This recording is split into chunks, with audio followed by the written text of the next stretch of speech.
राज्य उत्तराखंड के ऋषिकेश में लक्ष्मण झूला थाना क्षेत्र में नीलकंठ रोड पर हाथी ने एक व्यक्ति को पटक कर मार डाला। व्यक्ति की अभी तक शिनाख्त नहीं हो पाई है।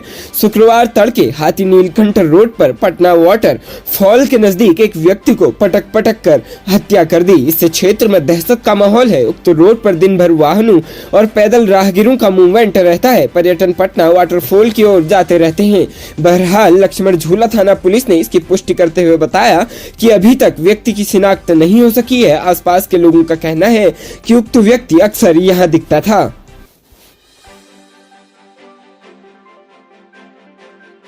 उत्तराखंड लोक सेवा आयोग ने विभिन्न भर्ती परीक्षाओं की प्रारंभिक और स्क्रीनिंग परीक्षा में न्यूनतम अंक लाने की व्यवस्था करीब 3.5 साल बाद फिर लागू कर दी है। बता दें, लगभग 3 साल पहले इस व्यवस्था को खत्म कर दिया गया था। अनुसूचित जाति और अनुसूचित जनजाति को इसमें न्यूनतम 25% अंक लाना अनिवार्य होता था।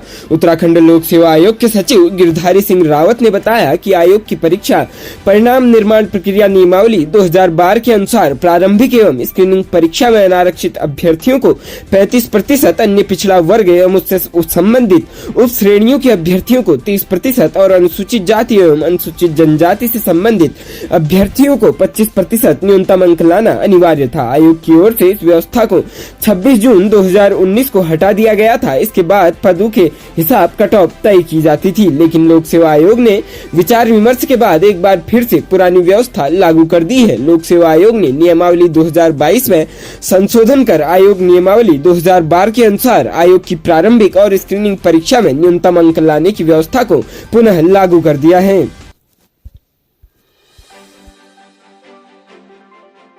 प्रदेश की राजधानी देहरादून में शुक्रवार को उत्तराखंड क्रांति दल ने भाजपा के प्रदेश अध्यक्ष महेंद्र भट्ट का पुतला दहन करते हुए उनकी ओर से दिए गए बयान की कड़ी निंदा करते हुए कहा कि जोशीमठ प्रभावितों की सहायता करने के बजाय उन्हें माओवादी बोलना निंदनीय है। यूकेडी के केंद्रीय महामंत्री युवा प्रकोष्ठ बृजमोहन सिंह सजवाण एवं कार्यकारी अध्यक्ष महानगर किरण रावत ने कहा कि जोशीमठ में जनता की हालत अत्यंत चिंताजनक बनी हुई है।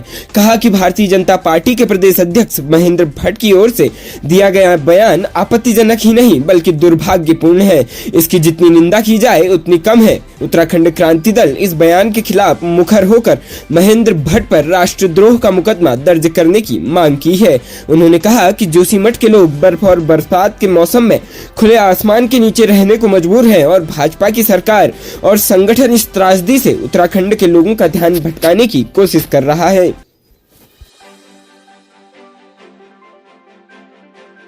मुख्यमंत्री पुष्कर सिंह धामी के निर्देश पर एसआईटी हरिद्वार की जांच उपरांत आज थाना कनखल पर एजेई परीक्षा प्रश्न पत्र लीक प्रकरण में 9 लोगों पर नामजद लोगों पर धारा 420, 409, 120 पीआईपीसी, 34 सार्वजनिक परीक्षा अधिनियम, 7-8 भ्रष्टाचार अधिनियम 1988 में मुकदमा दर्ज कर दिया गया है। मुख्यमंत्री ने कहा कि हमारी सरकार पूरे सिस्टम को सुधारने के लिए कृत संकल्प है।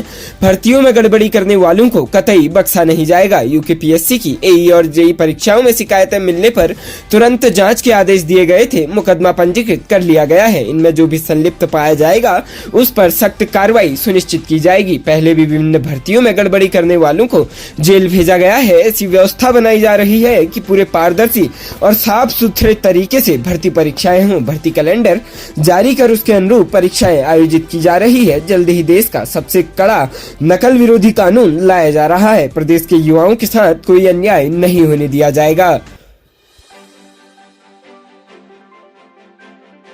प्रदेश में फिलहाल आजकल पहाड़ से लेकर मैदान तक मौसम का मिजाज शुष्क बना हुआ है। दिन में धूप खिलने से धीरे धीरे तापमान में बढ़ोतरी हो रही है। गर्मी कम होने लगी है। वहीं सुबह शाम और रात को सर्दी है। फिलहाल आगामी 1 सप्ताह तक बारिश की कोई संभावना नहीं है। वहीं तापमान में भी कोई ज्यादा बदलाव की उम्मीद नहीं है। ऐसे में फिलहाल उत्तराखंड में सर्दी का असर कम है।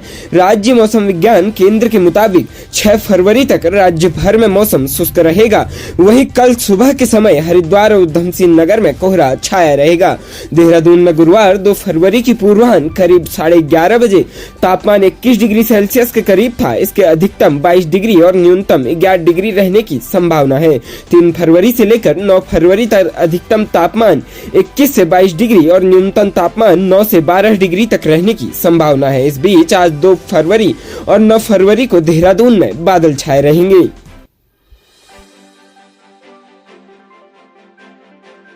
आप लोगों ने ये बात तो जरूर सुनी होगी कि जोश में आकर कभी होश नहीं खोना चाहिए। कई बार ये आपके लिए हानिकारक साबित होता है। ऐसा ही मामला हरिद्वार क्षेत्र से सामने आया है, जहां एक आदमी की सफलता सिर चढ़कर क्या बोली जो खुद उसके लिए परेशानी का सबब बन गई।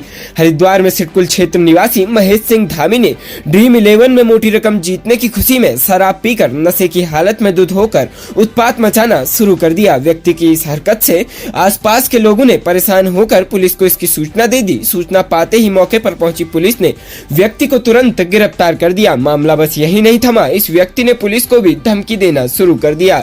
व्यक्ति पुलिस को यह कहकर धमकाने लगा कि मैं पुष्कर सिंह धामी का रिश्तेदार हूं। साथ ही व्यक्ति पुलिस कर्मियों को उनकी वर्दियां उतरवाने की धमकी देने लगा। पहले तो पुलिस द्वारा उसे समझाया गया, लेकिन बाद में न मानने पर पुलिस ने शांति भंग की धारा में उसका चालान कर दिया। जानकारी के अनुसार इस व्यक्ति ने ड्रीम 11 पर 1 करोड़ से अधिक रुपए जीते। बताया जा रहा है कि टैक्स कटने के बाद उसके खाते में करीब 96 लाख रुपए आए हैं। इतनी बड़ी रकम आने के बाद वह खुशी में इस कदर डूबा कि उसने शराब पीकर पुलिस को भी कुछ नहीं समझा।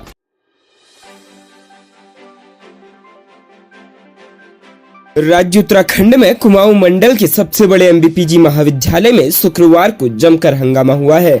कॉलेज की बिल्डिंग में चढ़कर छात्र संघ अध्यक्ष ने हाई वोल्टेज ड्रामा कर दिया। छात्रा के छत पर चढ़ने होने की सूचना में पुलिस प्रशासन सहित कॉलेज मैनेजमेंट में भी हड़कंप मच गया है। कॉलेज प्रशासन छात्रा को मनाने की पूरी कोशिश करने में जुटी हुई है, लेकिन छात्रा का साफ तौर पर कहना है कि जब तक उसकी मांगे पूरी नहीं की जाती वह छत से नहीं उतरेगी।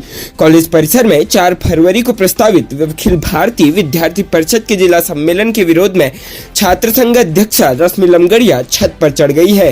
कार्यक्रम की अनुमति निरस्त नहीं होने पर नीचे कूदने की धमकी तक दे डाली।